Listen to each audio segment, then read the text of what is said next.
Welcome back. I'm Wyatt Goolsby in for Lauren Ashburn. Many parishes in the Diocese of St. Thomas in the U.S. Virgin Islands are still rebuilding after they were hit by 2 hurricanes in September. The storms destroyed a convent, damaged the roofs of a church, 2 rectories, and a parish center, took out the doors and windows of another parish center, and badly damaged a series of parish-owned trailers. There were no injuries to the religious communities, but rebuilding will take a long time.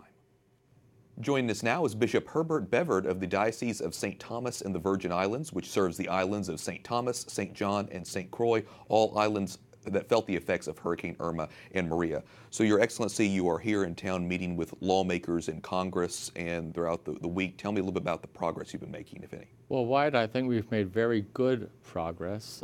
We met with officials from the House and from the Senate, from the White House. And they were very interested, very sympathetic, and I think very sincerely interested in doing everything they can to help the territories of the Virgin Islands and Puerto Rico. Well, it's clear that I've been reading about your diocese and all of the damage. It's clear that it has endured some serious damage. I was reading about the top floor, for example, of the rectory of St. Peter's and Paul Cathedral was blown away. The main convent building of the Missionary Sisters of the Immaculate Heart of Mary in St. Croix was completely destroyed. How are Catholic communities on the islands recovering? Well, it's a process of recovery. First, psychologically and spiritually. And I think they are recovering well in that dimension. Physically, of course, it's more difficult.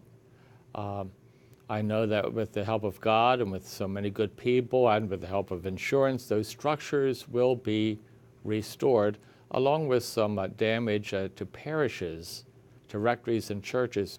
But maybe more significantly is that the hurricane also destroyed many people's livelihoods. In the Virgin Islands. Many people will not get paychecks for a long, long time because we're so dependent upon tourism. And tourism, of course, has suffered a tremendous blow, and it will take a while to recover. So then what do you say, how do you counsel the faithful who may have been devastated or feeling those effects after the hurricane? Well, naturally, I counsel them to put their confidence in Almighty God. They're still living. They're still enjoying the gift of life and faith, which are 2 essential parts of the human experience.